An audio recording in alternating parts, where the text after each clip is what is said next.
And it came to be, when Yahweh was to take up Eliyahu to the heavens by a whirlwind, that Eliyahu went with Elisha from Gilgal. And Eliyahu said to Elisha, "Please remain here, for Yahweh has sent me on to Bethel." And Elisha said, "As Yahweh lives, and as your being lives, I do not leave you." And they went down to Bethel. And the sons of the prophets who were at Bethel came out to Elisha and said to him, "Do you know that Yahweh is taking away your master from your head?"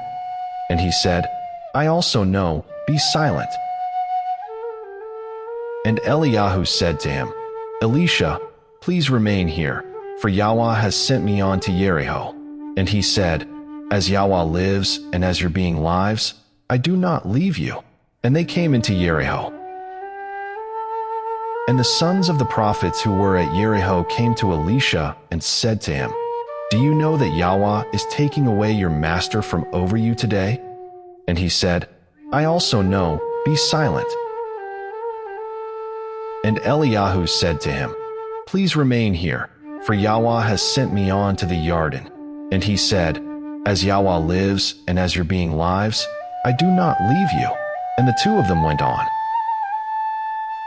And 50 men of the sons of the prophets went and stood facing them at a distance, while the two of them stood by the Jordan. And Eliyahu took his mantle and rolled it up and struck the water, and it was divided this way and that, so that the two of them passed over on dry ground. And it came to be, when they had passed over, that Eliyahu said to Elisha, "Ask what I am to do for you, before I am taken away from you." And Elisha said, "Please let a double portion of your spirit be upon me." And he said, "You have made it hard to ask, yet if you see me when I am taken from you, it is yours, but if not, it is not." And it came to be, as they continued on and spoke, that see, a chariot of fire with horses of fire which separated the two of them. And Eliyahu went up by a whirlwind into the heavens. And Elisha saw it, and he cried out, my father, the chariot of Yisrael and its horsemen." And he saw him no more. Then he took hold of his own garments and tore them into 2 pieces.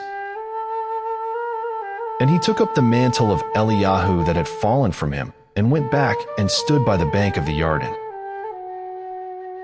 And he took the mantle of Eliyahu that had fallen from him, and struck the water, and said, "Where is Yahweh Elohim of Eliyahu?" And he struck the water, and it was divided this way and that, and Elisha passed over.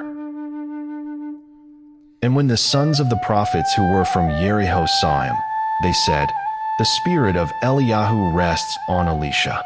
And they came to meet him and bowed to the ground before him. And they said to him, "Look, there are 50 strong men with your servants. Please let them go and search for your master, lest the spirit of Yahweh has taken him up and cast him upon some mountain or into some valley." And he said, "Send." No one. But they pressed upon him till he was ashamed, and he said, "Send." So they sent 50 men, and they searched for 3 days, but did not find him. And they returned to him, for he remained in Jericho, and he said to them, "Did I not say to you, do not go?" And the men of the city said to Elisha, "Look, the site of this city is good, as my master sees, but the waters are spoilt and the soil barren."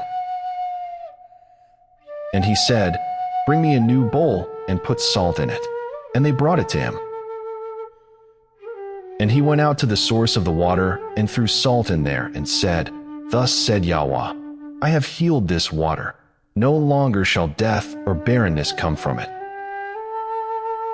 And the waters were healed, to this day, according to the word of Elisha which he spoke.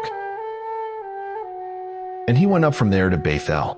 And as he was going up the way, some youths came from the city and mocked him and said to him, "Go up, bald head. Go up, bald head." And he turned around and looked at them and pronounced a curse on them in the name of Yahweh. And 2 female bears came out of the forest and tore to pieces 42 of the youths. And from there he went to Mount Carmel, and from there he returned to Shamaran.